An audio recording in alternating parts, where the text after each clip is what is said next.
this is a part of the National Vaccine Advisory Committee, which is the advisory committee to the Department of Health and Human Services in the United States. And this advisory committee works through working groups which select decided or specific problems in the area of vaccination, bring in a group of experts and have them take a close and in-depth look at this problem, and then make certain recommendations through the Vaccine Advisory Committee to the Assistant Secretary of Health in the US. So there has been considerable concern among a number of people, including in the government, about the increasing difficulty in getting people to stick to the vaccine schedule as recommended by a federal government body, as well as this persistent, though small, trend in questioning either the safety or the efficacy of vaccines. So they wanted our working group to come together, explore this issue in depth. So we began this process by first identifying the goal, which is vaccine acceptance according to a predetermined schedule, and what leads to acceptance. Therefore, we are actually calling it Vaccine Confidence Working Group in a more positive way than Vaccine Hesitancy Group.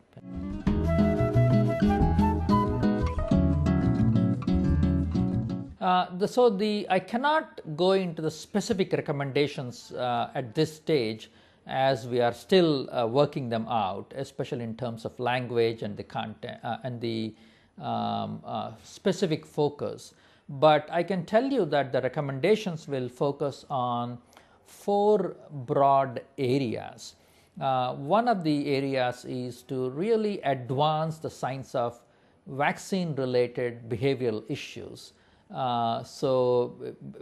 In terms of focusing on rigor with which we measure vaccine-related attitudes and beliefs, surveillance strategies to understand how people engage with vaccine-related attitudes and beliefs, and that influences behavior, some kind of a tracking mechanism of these large-scale changes that are occurring, including changes that are occurring in certain pockets of the United States. So that's one broad area around research and measurement.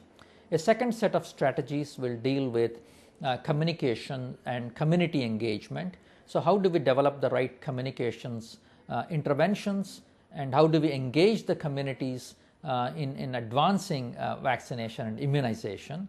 And a third set of strategies in the communications, I should also say that we want to develop a repository of evidence-based interventions that people can use. And the third is the provider-related strategies. Providers or doctors and nurses are highly trusted. How do we engage them? How do we provide them with resources to address this very important problem?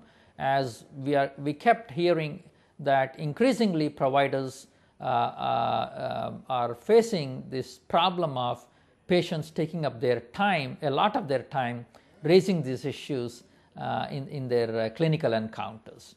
And the last set of strategies will deal with policy and advocacy strategies. How do we engage policymakers and advocates on evidence-based issues in actually as they develop their policy strategies. So those are the 4 baskets of recommendations that we will are the 4 baskets under which these recommendations will fall.